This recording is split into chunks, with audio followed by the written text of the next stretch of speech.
Zavala, this is GF coming at you with another Destiny video. So on today's video, I am going to talk to you guys about how to solo the Nightfall. Yes, guys, how to solo the Nightfall and achieve gold tier. But before we get started, I do want to say thank you for everybody that has shown some support to the channel. Also want to remind you guys to please don't forget to hit that subscribe and turn on your notifications, please, so you guys can get notified when videos go live. Another quick reminder, don't forget, guys, tomorrow at 10 a.m. Wednesday, we will be having a live reveal of what we could expect out of Age of Triumph. So definitely, guys, make sure you write that in your calendars. I will definitely be streaming that on this channel. So I'll leave a link down below so you guys can follow the link where the stream will be live. So let's go ahead and talk about this week's Nightfall. This week's Nightfall is very interesting. We have the following burns for this week's Nightfall. So this week's Nightfall comes with Epic, which is heavy shields and highly aggressive enemies appear in greater numbers. Small arms primary weapon damage is favored. Juggler, no ammo drops for the equipped weapon. Grounded players take more damage while airborne. And Shaft players radar is disabled. So very interesting Nightfall. Very difficult in the sense of you know, what you're able to do with the raid, because this not the raid with this Nightfall, just because this Nightfall kind of requires you to jump a little bit and traverse the map, so you're gonna want to stay grounded as much as possible. But if you have you know, want to make a quick escape, you can always go ahead and jump. So classes I recommend for this one, almost any class will be very sufficient. If you're running on a Warlock, would highly recommend a self-res. In case you die, you could always easily come back to life. If you're running a Titan, you know, I would definitely recommend either Bubble or Sunset or the Hammer. If you're running Hunter, definitely Blade Dancer, because you can go invisible and go get ammo or get, you know, move around the map without a problem. Tether would be pretty effective as well. And I wouldn't use Golden Gun so much. I forgot for the Warlock. Another one, Stormcaller would be pretty good because you can clear a lot of ads really quickly without having to jump in the air to Nova Bomb or do anything like that. So you can clear multiple ads, especially for the second stage of this Nightfall. But let's go ahead and talk about the first stage. So the first stage, of course, once you spawn in, definitely pull out your Sparrow and start moving your way across. You don't even want to waste time, just go all the way around. After you get done with the easy part, which is, you know, going to the Sparrow and clearing everything out, you'll go ahead and be presented with the room where there's a bunch of ads that are going to be spawning, and you're going to want to clear the hive, clear the you know, the taken. Definitely weapons I would highly recommend for this Nightfall would be a good scout rifle, anything that works, you know, Optimus Prime, like I like to call it, or the Prime, which you're able to get from the Wrath of the Machine raid. The exotic is really effective. The scout rifle that you get from the raid is actually really good. The Burning Eye is really good, which is you get from Trials. If you still have the Hung Jury from Dead Orbit, that's a really good one. So anything like a scout rifle, even a pulse rifle would be effective, but mostly scout rifles, since they deal a lot of damage, I would highly recommend for this one. As far as secondary, I would recommend either a sniper or a shotgun or a sidearm. The reason is because, remember, whatever weapon you have equipped, you will not be getting ammo for that weapon. So you're going to want to have a secondary that you're able to empty the clip really quickly, so you can start getting ammo for that, for your primary. So do keep that in mind. That's what you're going to want to play with that. So either a sniper, something that doesn't have a lot of ammo, especially snipers is helpful, especially since you're going to be fighting the walker after you clear the first stage. So if you want to get used to the sniper, you can switch off and go ahead, go shotgun sidearm for the first stage, and then switch over to a sniper rifle. And of course, as you're heavy, would highly recommend you guys pick up the Galahorn. It's just a monster, especially to clear ads and you know, just get those waves out really quickly. Now this is a gold tier run, so remember, you're going to want to finish with this within 30 minutes. So you're going to want to pace yourself in the sense of clearing a lot of ads, because you're going to want to hit that 50 mark to get that gold tier. So pace yourself as you go, guys. Pace yourself as you go. Make sure you guys are clearing ads. Don't rush it, because a lot of people tend to rush it, and what happens when you rush it is you'll end up dying, and it'll set you back in time, and then you're going to have to start all over and try to get this completed. This is going to be helpful even if you guys are running this with a fire team, because, you know, it's going to be a lot faster to do it with a fire team, but you guys can get a sense of an idea if you guys are trying to do this solo, if you need that challenge, that extra challenge, or, you know, you don't have anybody on at that particular time. This is a very effective way to do it. So on the second stage, what I like to do is I like to stay control of the backside of, you know, the machine where you spawn your ghost.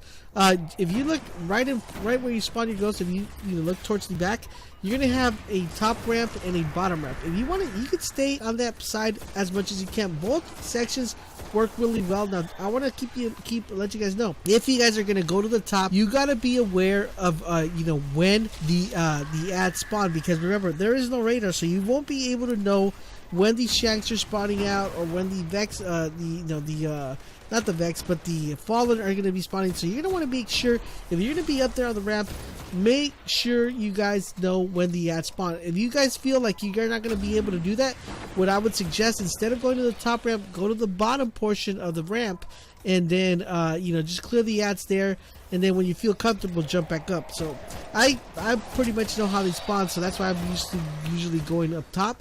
But if you guys feel that you guys aren't able to know when the ads spawn without the radar, definitely drop down.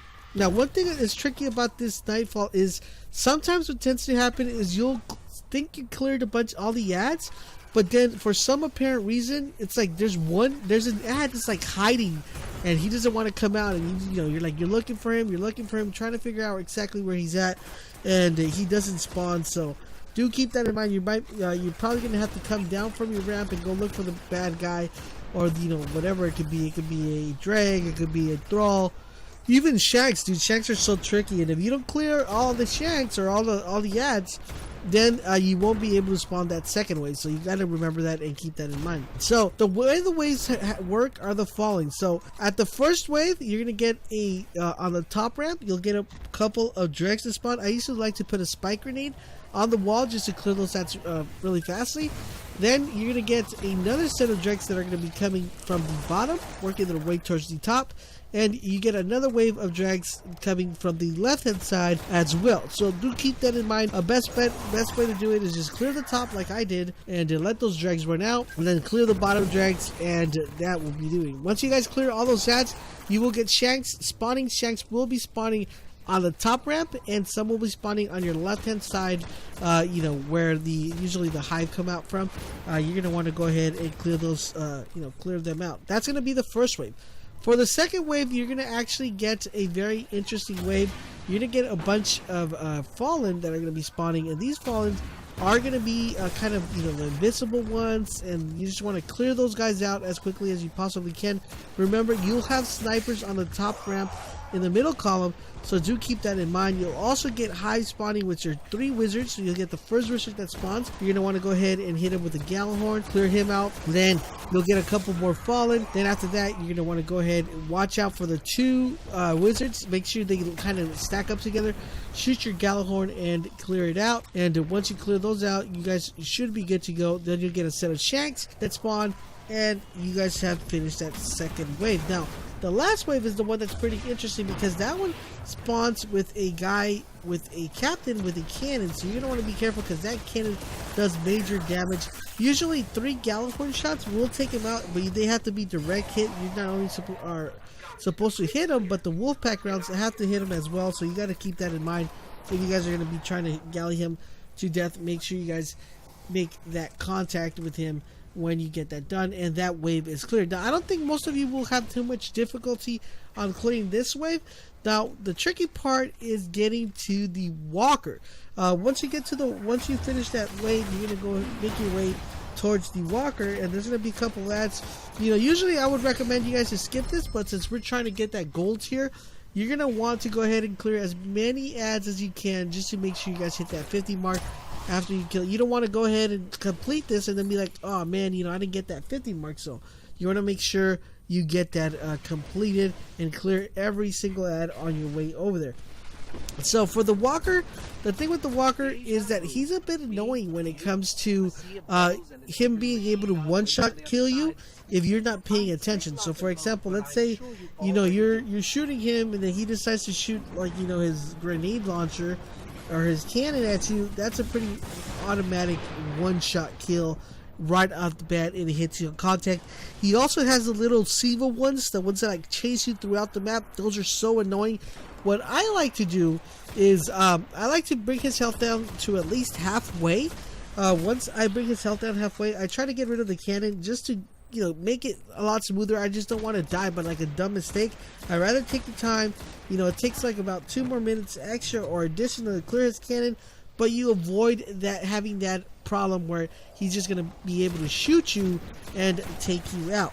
Now, what I would like to do on this, on this walker side, I like to stick to the left side. The reason why I like the left side more than the right side is because it gives you a better angle of his legs. Not only are you able to shoot his left legs, but you're able to shoot his right legs as well from the same spot without a problem. Not only that, but the ads are very minimal in the sense of they have to work their way up the ramp in order for them to kill you. So you'll have enough time to prepare yourself when they're working their way up towards the ramp, from the ramp. So what I like to do is I like to use my sniper, shoot a couple of his legs, then use my primary, and then I like to finish it off with a Gallahorn. The reason why I like to finish it with a Gallahorn is because since the impact hits his leg when he drops, but I like my Wolfpack rounds to actually hit the inside of the walker so we can take him out fairly quickly. Now, it's a bit of a pain. It takes a little bit of time. I think out of all of this, him and Sepiks are probably the ones that take the longest. But he's just annoying. I think the walker's the more annoying than the actual final boss itself. Usually you could do this in 2 rounds or in 2 waves. If you're playing this with the fire team, you guys should be able to take this out in 2 waves without a problem. You should be able to bring down the walker, take him down, and take him down again. As you see right here, I am trying to work my way, trying to kill the cannon. The cannon does take a lot of shots to actually be killed or be destroyed, but it's worth the while of actually getting rid of that cannon because it is a nuisance. So after you guys go ahead, knock down the cannon, get everything done, you're gonna be getting after the first time he drops, my bad, he is gonna be spawning more ads. Usually the ads, if you're on the left hand side, they will go spawn from where he's at all the way down the ramp, and they will be heading towards you and trying to take you out. And that's going to happen every time you bring him down, or every time you shoot him, or he feels like, oh my goodness, I'm about to go down. He'll go ahead and spawn either Shanks and or Dregs and a captain with everything. Now usually there's a heavy crate that spawns on the top. One thing is do keep in mind, it doesn't spawn always on the top. There's sometimes where you guys will spawn in and that crate will not be there, so do keep that in mind, guys. Make sure you guys have at least 2 heavy synthesis just in case, to be precautious in case that does not spawn up there, so do keep that in mind. Then after that, it's just pretty much rinse and repeat until you're able to take out the walker and clear him out of the way. Once the walker is down and he is dead and no longer alive and surviving, what you're going to want to do is he will drop down, and out of the door where you go through, you got to be ready with some rocket launchers because you're going to have a bunch of ads coming out of there. You're going to want to hit your Gallahorn right in the heart of that middle door and take those out. And then after that, you clear those. There's going to be 2 captains. Make sure you kill the captains just because you want to have enough points to get that gold tier. Once you guys clear the captain, make your way to Sepiks, and there is where the fun begins. There's going to be a bunch of dregs just kind of like kneeling down and worshiping the Sepiks. Clear all those ads, and that's going to get him out of his like trance, and he's going to be able to go ahead and you're going to be able to start doing damage to him. What I recommend, head to the left side of the doorway or the hallway and just snipe him and primary him from there. And once he goes on his shield, the first shield is going to be arc burn. Once he goes into arc burn, make sure you kill the captain, pick up the cannon, shoot him, and his shield will be going down. Then after that, you're going to have another round where you're going to be able to DPS. After his shield goes back up, it's going to be solar. Once his solar shield is up, make sure you guys kill the ads and kill the captain that has the cannon. Pick up the cannon, hit him again, and his shield goes back down. You're going to be able to DPS again. And then the last one is the void shield. Kill him, kill his shield, and you're going to be able to DPS him. What I like to do is I like to alternate from the top to the bottom, shoot from the top, and then when I want to do some DPS, because maybe there's a couple ads on the top, I like to drop down to the bottom and finish him off. And there you guys go. That is how you will solo Nightfall. I'm gonna leave the rest of this for the gameplay so you guys can continue watching this, but I do want to remind you guys, don't forget, tomorrow at 10 a.m. we will be streaming that live. And if you want to stay up to date to all things Destiny, make sure you keep it locked to this channel, and I will catch you guys on the next video. Enjoy the rest of the gameplay.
Why would the Splicers rebuild Sepiks? They already have Siva. I can make a guess. Maybe an offer to the other Devils. A show of power? You know, in Siva we trust, and in Siva all things are possible. Get in there, and show them that their god is nothing but metal and tech. Sepiks Perfected, in all his glory.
to run this time.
Sepiks was the Splicer's next big play. Present a god for all to worship. Then control the flow of ether to control the house. I guess they didn't factor us into the plan. Any wrench we can throw in their works is a good thing. And Guardian, you make one hell of a wrench.